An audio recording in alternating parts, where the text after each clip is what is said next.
La Loterie nationale de Côte d'Ivoire vous offre la revue de presse du jour.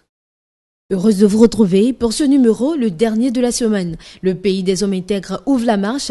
Le lieutenant-colonel Zida veut rouvrir le dossier Sankara et extrader Compaoré. C'est le titre à la une du portail d'actualité Awaga. Le premier ministre de la Transition a passé en revue jeudi toutes les questions relatives aux missions qui attendent son équipe.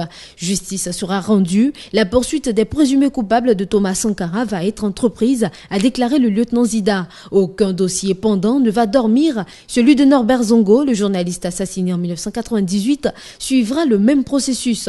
Le président Kafando a également démis de ses fonctions le chef d'état-major Diandéré, certainement le plus fidèle compagnon de l'ex-président, comme le rapporte Œil d'Afrique.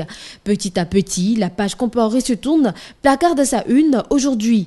Plusieurs autres changements sont intervenus au cours de cette même journée du jeudi. Chérif Moumi Nassi, élu président du conseil de transition, barre à sa manchette Sidoya. À en croire face aux IN, après la validation des membres du parlement de transition par le bureau d'âge, Chérif Si a été élu par ses pairs par 71 voix contre 14 pour son adversaire Ibrahim Koné. Un tour au pays de la Teranga et c'est Sénéweb qui retient notre attention.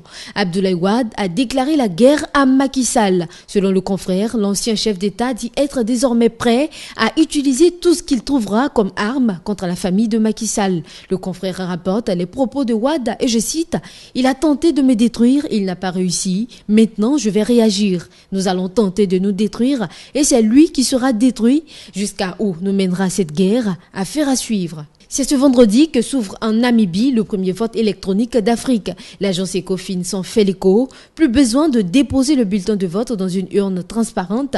Il suffira juste de cliquer sur un écran tactile incorporé sur une machine dissimulée dans l'isoloir pour voter. Pour la présidentielle, les Namibiens auront à choisir entre 9 candidats, dont le favori est Agbo Gengob, issu du SWAPO, le parti de la lutte anticoloniale et anti-apartheid, vainqueur de toutes les élections depuis 1990. Si cette méthode de vote laisse sceptiques les partis de l'opposition à cause d'éventuelles fraudes ou de pannes, écrit le site, les autorités rassurent car selon eux, avec ce système, les résultats seront plus fiables et seront connus plus rapidement, c'est-à-dire dès demain.